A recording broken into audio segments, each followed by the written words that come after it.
So what's your first name? Nina, Nina. What do we need to fix, Nina? from that bit to that bit. From there to there. So tell us what's Yeah. wrong.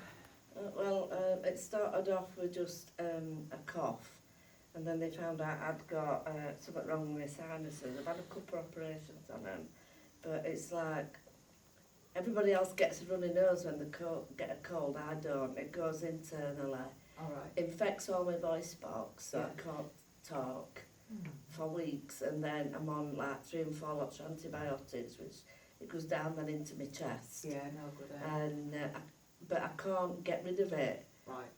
None of them. It's like my body makes too much mucus or whatever it is you call it. It's not whatever. Right, I'll need another teaspoonful of rice for this.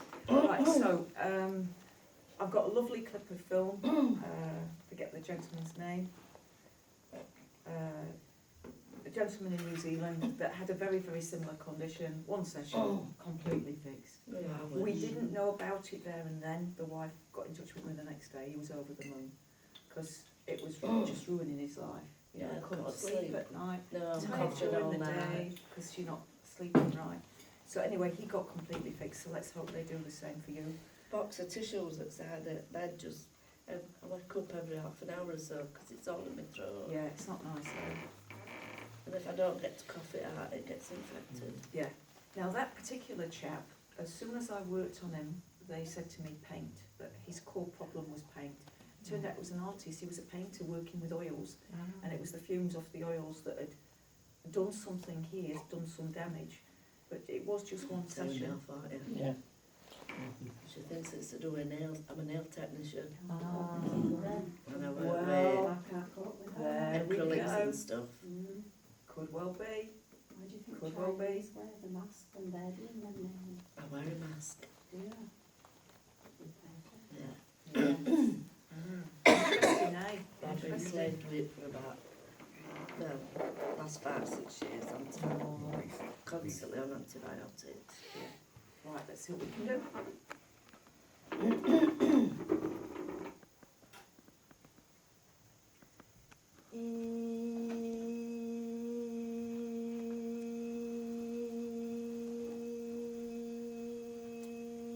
Okay, so as I'm doing this healing, the surgeon's going to give a teaching. It's not just for Nina, it's for anybody here, anybody watching at home, and it's about beliefs. Okay. You all have a set of beliefs. There is the reality, and then there is your beliefs about the reality. And sometimes you talk with others about your beliefs about the reality. And you have a tendency to talk with others who share your beliefs about reality, with others who share those beliefs. When you're worried that somebody else doesn't share your beliefs, you tend to keep them to yourself. And sometimes those beliefs go unexamined, and they shape every decision that you make.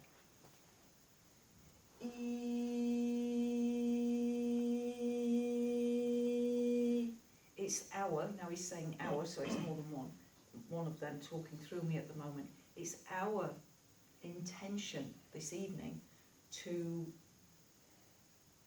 create for you enough of as an experience that it makes you examine your beliefs about this reality.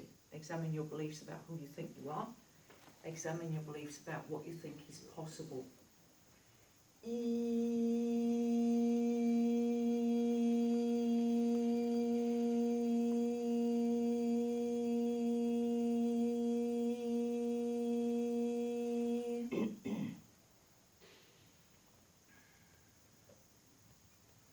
Now you'll notice that, if you're observant, you'll notice that much of the healing that takes place this evening comes out of the stillness.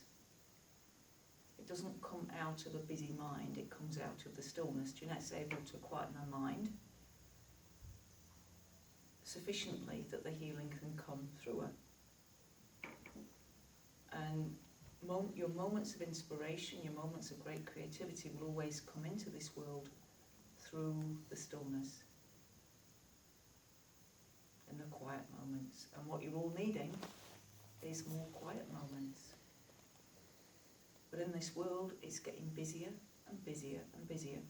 Jeanette's grandparents used to sit in front of a coal fire. They didn't have a telly, they didn't have a radio, they just sat together. Isn't it lovely when you can enjoy somebody's company without the need to fill the space with chatter? And in your world at the moment, there is a lot of mindless chatter on your radio, on your television, and we've forgotten to value the stillness and the silence. And if you start valuing the stillness when you wake up in the morning, just take a moment or two just to value that stillness before the mind comes in and starts chattering about the million and one things you've got to get done. Value that stillness.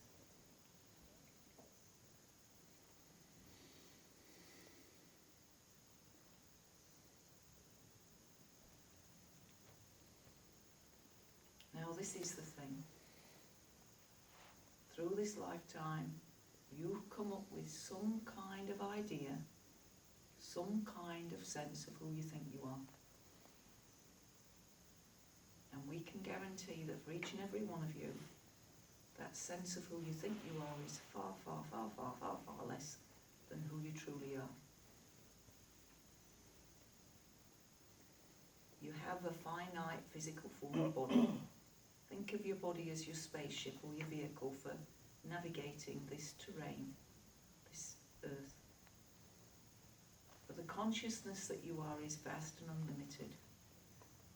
The human race is only really just starting to begin to develop its faculties. There is so much more to you than you yet imagine. But if your heads are full of trivial stuff, minor stuff, there is no space for the divine, for the inspired to come through you into the world. And so as you go through your day, we strongly urge you to find the stillness around the activity, just being aware of it, to find the silence between the words, the gaps between the sentences, and to notice the space that's around all the things.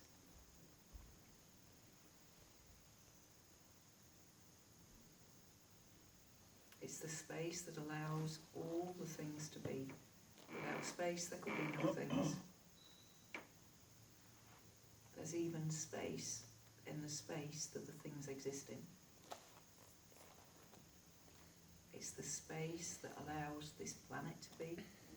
It's the space that allows your bodies to be. If you can keep your awareness in the space, notice the space in this room, just notice that it's there. Become aware of it. You can still see the things. You can still think, you can still feel. And there's the space. Get curious about the space. There is no space where the space isn't. When Jeanette was growing up, her grandmother taught her that God was everywhere and that God was invisible. God knew every hair on her head and God knew every thought, because God was omnipresent and omnipotent. If God is everywhere, God therefore must be the space.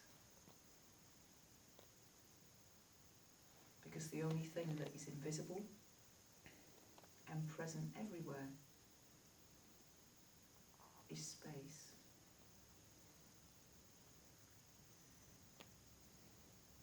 Now, as you start noticing the space in the room, you will find yourselves becoming quieter, more still, more at peace.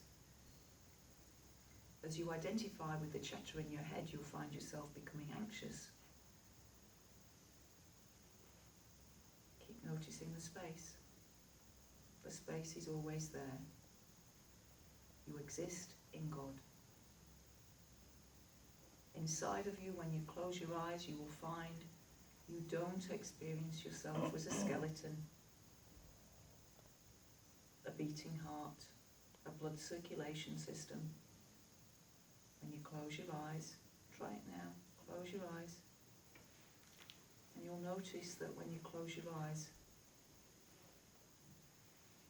inside what you think of as your physical form is a lot of space. When you close your eyes, you experience yourself as space. And if you let go of that visual image of your body, the body that you think you are, you'll find that the space within you can join with the space in the room, and you'll feel yourself as vast. No longer limited to a physical form. You still, of course, do have a physical form, and you also have a story, the story you tell yourself about who you are. But that story is an illusion. That story is based on your experiences in the past. And those things that happened to you in the past, that's not who you are.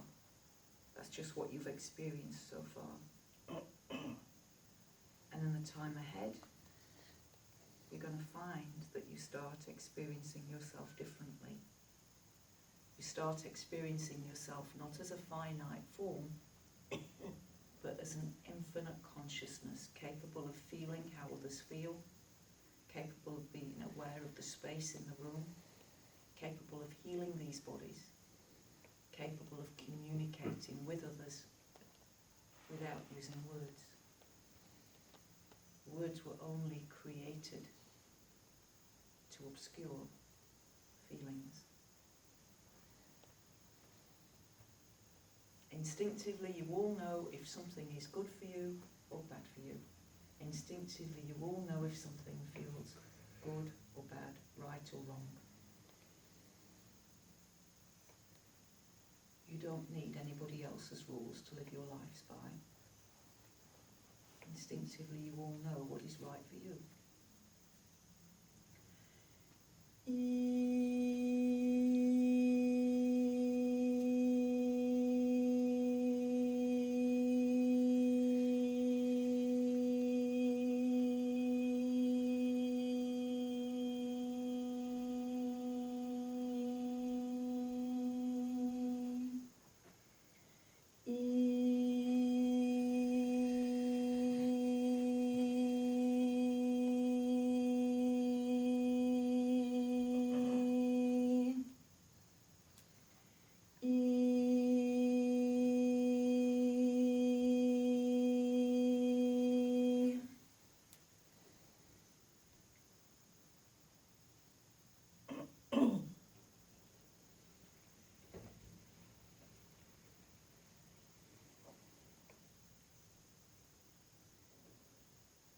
So you are not the story of this lifetime.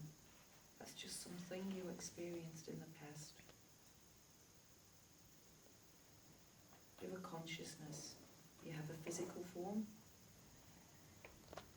And you're vibrantly alive and aware consciousness that is capable of thinking, capable of feeling. But you are not your thoughts.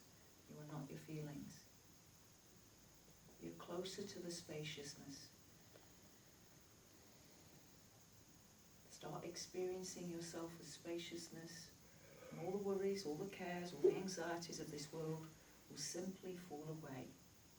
You will just be, and life will be as it is.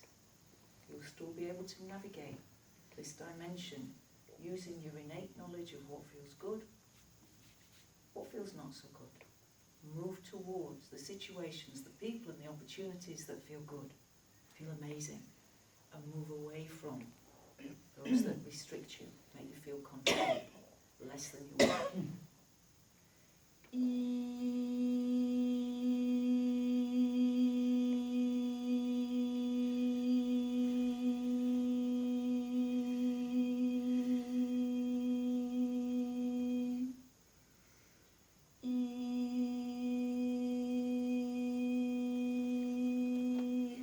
You are consciousness us having an experience, and no one of you is any better than any other. But at any point in time, you can be identified with the story of this lifetime, or you can be aware of who you truly are as a divine being having an experience.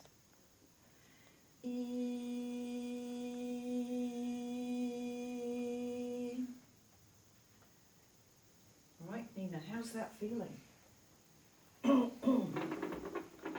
So I'm still irritated. Yeah. And the chap I worked on in New Zealand, on the night we really weren't sure, but within No. 24 hours it was No difference. different. So let's see what happens for you. Well, I've got your email address, I'll let you know. Yeah, awesome. Okay. Cool. Okay. Give her a round of applause.